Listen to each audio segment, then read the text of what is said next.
right, the first lesson we're going to go through is footwork and breathing. We're going to do it from a static position because it's very important to get those things right. The good stable base and a good set with your footwork, but really it's your hips and your shoulders. But if you can't do it static, it's very difficult to do that if you're on the move.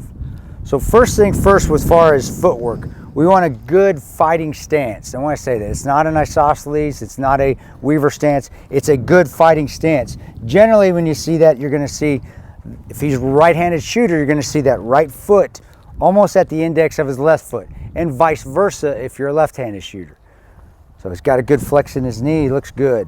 All right, now the importance though of the hips and the shoulders is where when you're moving, it's going to make you accurate.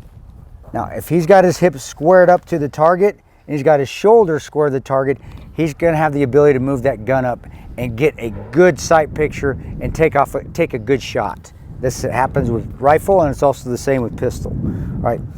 The beauty though of this sort of footwork is that even if he interchanges it, and you will when you're moving and you're running, when somebody's shooting an AK at you and you have to shoot back, your footwork may be in the wrong spots.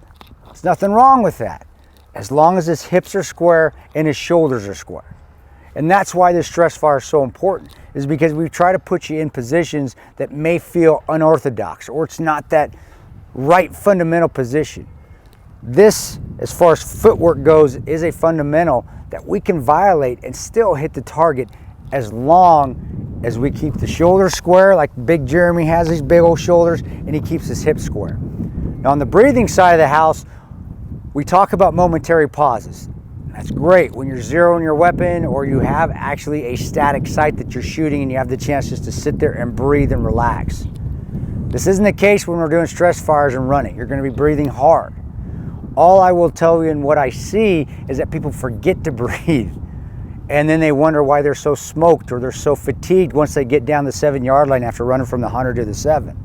Well, of course they're running, so they're getting a little fatigued, but they forget to breathe when they get on a particular yard line to take a shot. They hold their breath. So I will tell you, in the breathing part of this, the important thing is just breathe.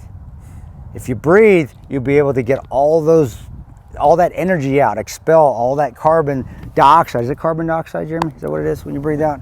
You'll be able to expel all that carbon dioxide as you're running, so you're less fatigued as you're moving down to the 7-yard line. But that's something we have to teach. That's something I would highly recommend you come through a stress fire course and you see it for yourself. All right, let's go ahead and run this exercise. Jeremy, let's get ready to go. Roger that.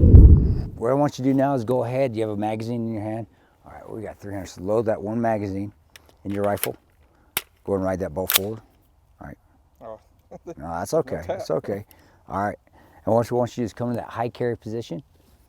Okay, what we're going to do is you're going to run from the 5. You're going to engage 2 shots. Okay. Roger that. Then you're going to run. I'm sorry. Run to the 10. Engage 2 shots, and run to the 5. 2 shots. All right, buddy. Stand by. And the command. We're going to use the command of threat to move. Okay. Roger that. Stand by. Threat. Up it. All right. 2 shots.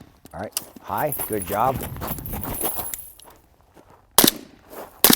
Good job keeping your weapons on safe. All right. You're good. All right. Clear it. Are we safe? Safe. All right. Weapon on safe. Let's go ahead. Weapons on safe. Good job. I think that was good. Good pump. Good brakes.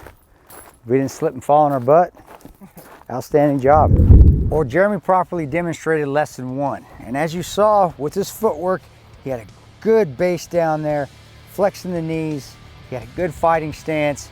And when he got up to the line, he was able to accurately engage the targets. That's what we want. Let's go ahead and go on to the next lesson.